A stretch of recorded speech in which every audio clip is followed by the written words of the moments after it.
I am Anuradha Mathur. I teach physics at Modern School Vasant Vihar in New Delhi. We have been considering work, power and energy.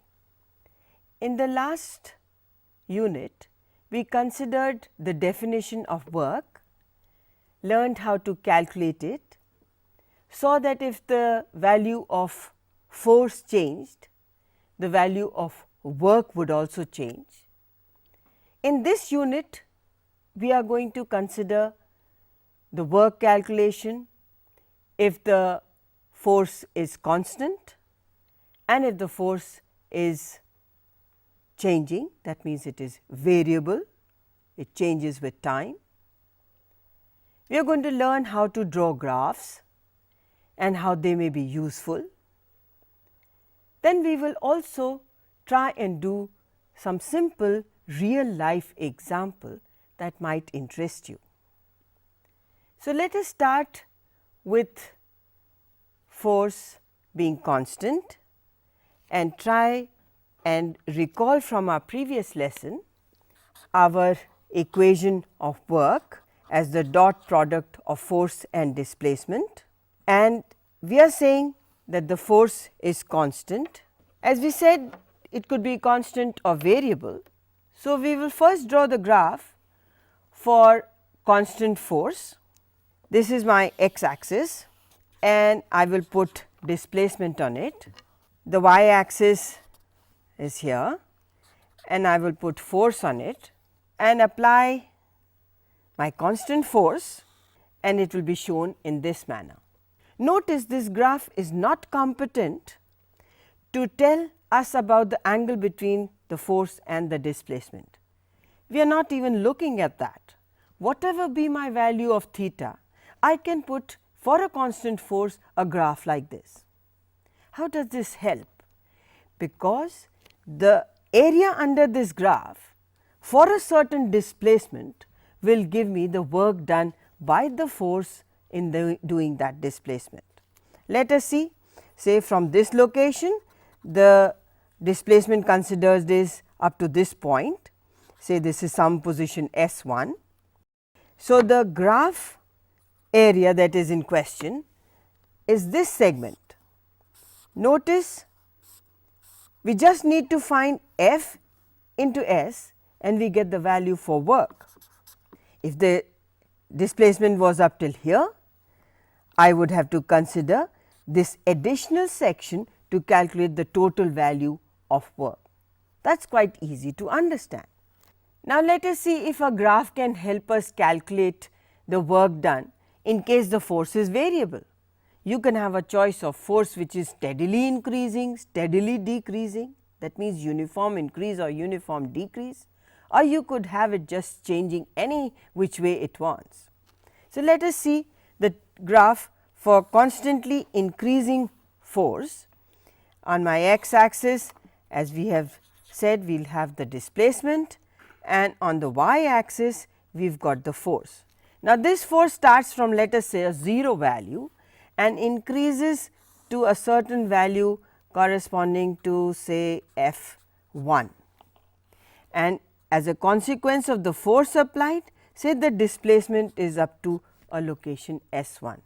Now, the same rule applies, the area under the curve. The area under the curve in this particular case would be given as the area of the triangle, which would be half base into height. So, what would it be? Half S1 into F1, this would be the area, and if we were to figure it out in terms of the average force that is applied, what would be the average force? The initial force is equal to 0 and it gets to the value F1. So, the average will be the sum of these two extreme values and divided by 2.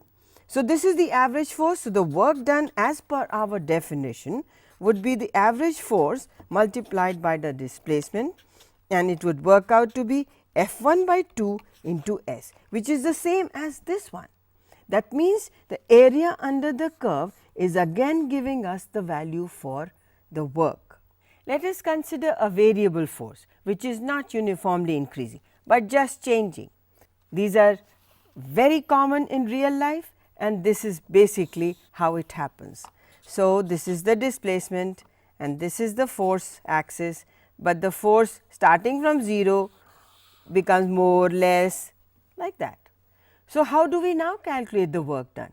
If we have to follow the earlier condition that just find the area under the curve, that is the simplest, which means that if I have to consider from displacement F1 location to displacement S2, then the area in question is this. You can either make small rectangles over here of very small displacement size and calculate the area for each of these strips, add them all up, or simply use integration. If you were to use integration, you should know the variation of this force with the displacement, and you will be able to find the value for work done by simply finding the area under the curve, which is also going to be the integrated value. We are going to take two very interesting examples. One is of a woman or a person who is pushing a trunk on a rough railway platform. So, let us see, we can give it some values and try and see if we can use a graph to calculate it faster and quicker. Here is the question. A person is pushing a trunk on a rough railway platform. He or she applies a force of 100 newtons over a distance of 10 meters. Thereafter, the person gets tired and applies a force which is steadily reducing to a value of 50 newtons.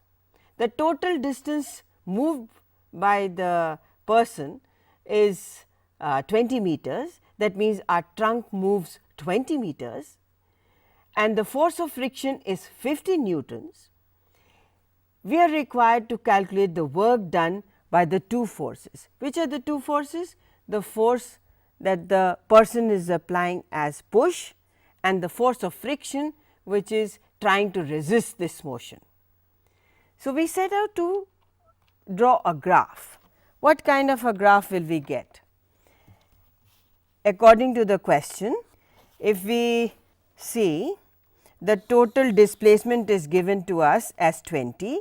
For the first 10 meters, the force is constant and that constant value of force applied by the person is 100 Newton, and in the next 10 meters, for the next 10 meters, this force reduces to 50, which is half of the earlier value, but this time it reduces steadily, that means uniformly, and the force of friction is constant and its value is 50 newtons, and it is acting opposite to the displacement.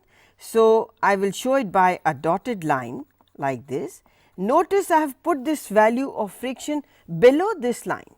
That means, this is the force in the direction of displacement and this is the force in the direction opposite to the displacement. So, here is the friction force and here is the force due to the push by the person. So, the trunk has travelled a distance of 20 meters. This is the 20 meter mark, and let us see how we calculate now. So, the work done by the person is going to be the area under this curve, which is going to be just this rectangle plus the area of this trapezium. So, for us it will work out to be 100 into 10, which is the area of this section. For the next section, which is a trapezium, it would be half into the sum of the parallel sides, which in our case is 100 plus 50 multiplied by 10. On calculating this, it works out 1000 plus this value over here, this is 150. So, 1500 by 2, or the total value is 1750 and the unit will be joule. What is the work done by the force of friction? The force of friction is in the opposite direction, this was same. So, the value is simply this. Now, the area under this section is going to be, let us show it by a different way. So, the friction is going to give the work in this manner, and what will be the value for the force and the value for work because of that? I will write it here for you, and that is equal to minus 50 Newton into the same displacement, which is going to be minus 1000 joules. So, the push is there and the work done by friction is so much. Where have we lost all this work? This should be equal, but it is not. For one thing, we have actually displaced the trunk, and for the second thing, some energy must have been lost. Maybe the trunk produced sound, maybe because of the rubbing there was some heat produced. Some energy must have been lost. Some wastage is there, but this is how you can easily calculate by using a graph. We know that constant force causes constant acceleration in a body. If it is continuing to move, this constant force accelerates, that means causes a change in speed. If it is in motion in one dimension, it is very easy to understand. If it is a body which is moving in a circle, this constant force is only changing its direction and actually doing no work according to our definitions. So, we are considering a body moving along a straight path and a constant force acting on it, as a result of which we will have a constant acceleration on it. Now, when we see a problem like this, if there is constant force, the displacement per second is not the same. So, are we saying that the work done per second is not the same? Let us take a look at this. Let us connect first that our equation, which will give us the value for acceleration. This acceleration is force divided by the mass of the body, and if the force is constant, the acceleration is constant, so long as the mass of the body is not changing. The displacement can be given by an equation which will suggest the acceleration acting on it for different timings. So, if a body is starting from rest, that means we take u to be equal to 0. At the end of time 1 second, this value is going to be a displacement of a t square. Now, let us give some value to the force and mass and acceleration. If a force of 1 Newton is acting on a body of 1 kg mass, we know that the acceleration is 1 meter per second square. Using this, our S1 value becomes half meter, S2 value will be half, acceleration remains the same, and our time becomes 2 square or becomes 4, or you will have a value of 2 meters. Notice first you travelled only half meter, next you travelled 2 meters, and in the next second your travel is going to be half, 1 and 3 square, that is going to give you a value of 4.5 meters. Very interesting, because the force is constant, the displacement per second is not the same.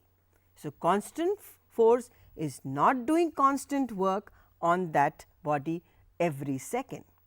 That means, you could either do it by a graph, you can plot a graph and find the total work done, or just simply calculate at the end of so much time how much work is done, in which case you just need the application of these equations and therefore, work out the total distance travelled and the force that you have, which is already there.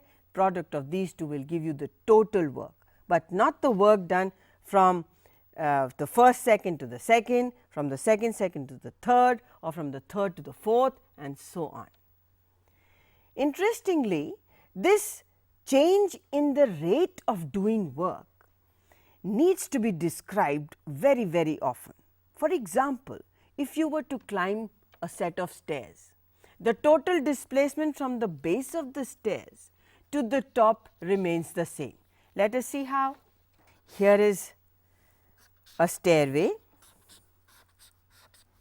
and if you were going from here climbing these stairs, the total displacement from the ground level to the top is h, whether you run up the stairs or you go slowly. So, the rate of doing work becomes a very important quantity, and this quantity we describe as power, and we talk of it as rate of doing work. And how do we calculate that?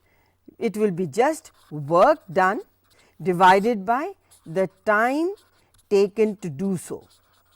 What will be the unit for power?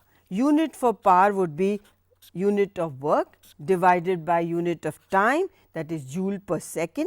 This is often called watt.